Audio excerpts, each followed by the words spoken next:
जय श्री राम। जय हनुमान बाबा की। और मैं आज आपका फिर से स्वागत करता हूँ इस संपूर्ण सृष्टि ज्ञान चैनल में। और हम लोग आज बात करने जा रहे हैं दुर्गा माँ के या पार्वती माँ के एक रूप के बारे में जिनको शैलपुत्री कहा गया है। तो आज हम इन्हीं शैलपुत्री के बारे में आपको बताएंगे। तो चलिए शुरू करते हैं। और शुरू करने से पहले जय श्री राम, जय हनुमान बाबा और भगवान शिव और पार्वती माँ की जय। देखिए, ये हमें मालूम है कि 9 दुर्गे या जब नवरात्र प्रारंभ होती है तो उसमें 9 देवियों की या जो पार्वती माँ है उनके अलग अलग 9 रूपों की पूजा होती है। तो आज हम उन्हीं प्रथम जो स्वरूप है माँ का या जो प्रथम जो रूप है पार्वती माँ का, जिन्हें शैलपुत्री कहा जाता है, उन्हीं के बारे में आज हम आपको बताएंगे।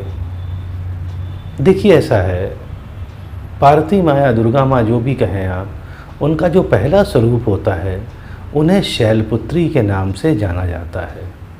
तो फिर हम बता दें आपको कि जो पार्वती माँ है उनका जो पहला रूप है या पहला स्वरूप है उन्हें शैलपुत्री के नाम से जाना जाता है।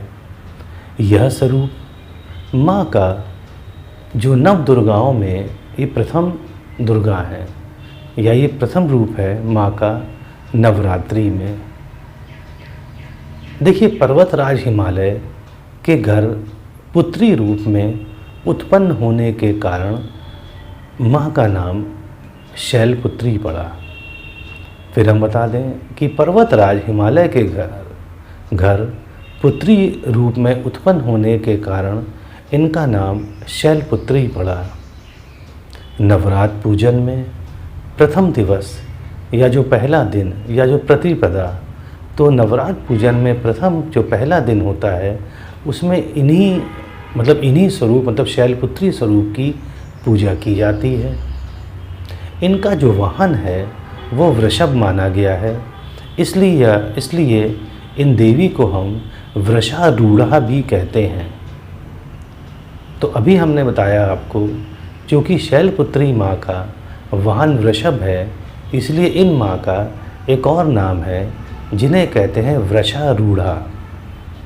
शैलपुत्री स्वरूप ने दाएं हाथ में त्रिशूल धारण किया है और माँ के बाएं हाथ में कमल सुशोभित है और इनको सती के नाम से भी जाना जाता है।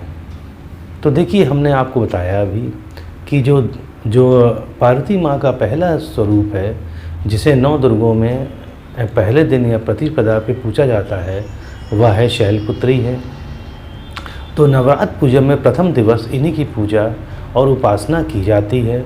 इनका वाहन वृषभ है, इसलिए इन देवी को हम लोग वृषारूढ़ा भी कहते हैं। और शैलपुत्री स्वरूप ने दाएं हाथ में त्रिशूल धारण किया है और उनके बाएं हाथ में कमल है। अब देखिए क्या कथा है इनके पीछे, जो शैलपुत्री कैसे हुई। देखिए, एक बार प्रजापति दक्ष ने बहुत बड़ा यज्ञ किया। दक्ष ने सभी देवताओं को अपना अपना यज्ञ भाग प्राप्त करने के लिए आमंत्रित किया, परंतु दक्ष ने भगवान शंकर को आमंत्रित नहीं किया क्योंकि उनसे बहुत चिढ़ता था। सती माँ ने जब सुना कि उनके पिता ने एक अत्यंत विशाल यज्ञ का अनुष्ठान कर रहे हैं तो उनका मन विचलित हो गया वहाँ जाने के लिए।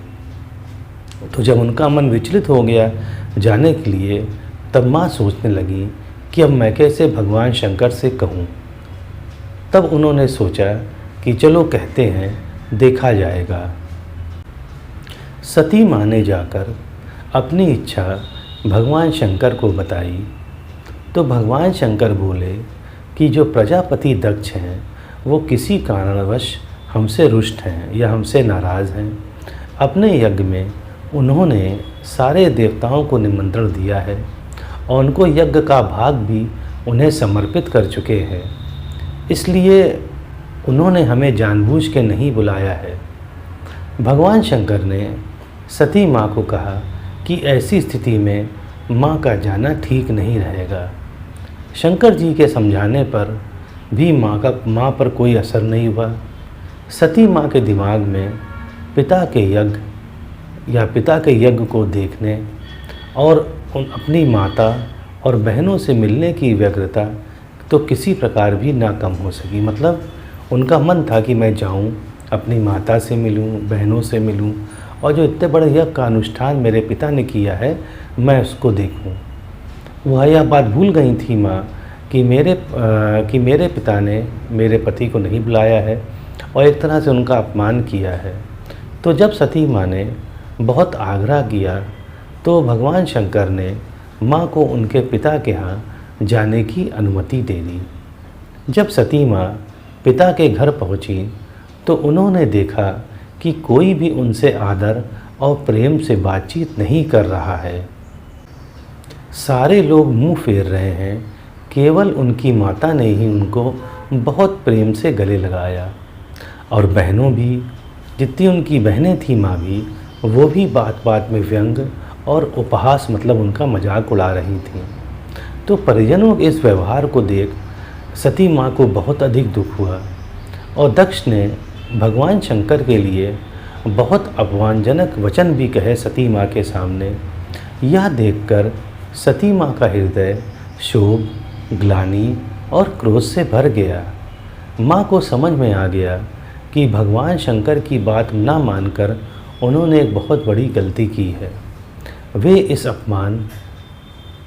अपने अपमान और अपने पति के अपमान को सहन नहीं कर पाई और उन्होंने इस यज्ञ की अग्नि में कूदकर अपने को भस्म कर लिया।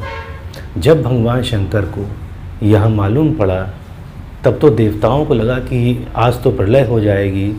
तो भगवान शंकर ने अपनी जटा से वीरभद्र को उत्पन्न किया और कहा कि जाओ, मेरे गणों के साथ जाओ और दक्ष को मार दो और पूरे यज्ञ को विध्वंस कर दो, जो भी रास्ते में आए उसे भी मार डालना। तो उनके वीरभद्र उनके गणों ने जाकर यज्ञ का विध्वंस कर दिया।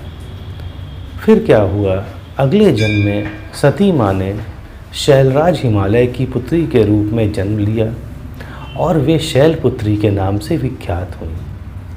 तो सती माँ ने शैलराज हिमालय की जो पुत्री के रूप में जन्म लिया था तो ही इसलिए उनका नाम शैलपुत्री हुआ और उनके पीछे ये कथा थी जो हमने आपको अभी बताई।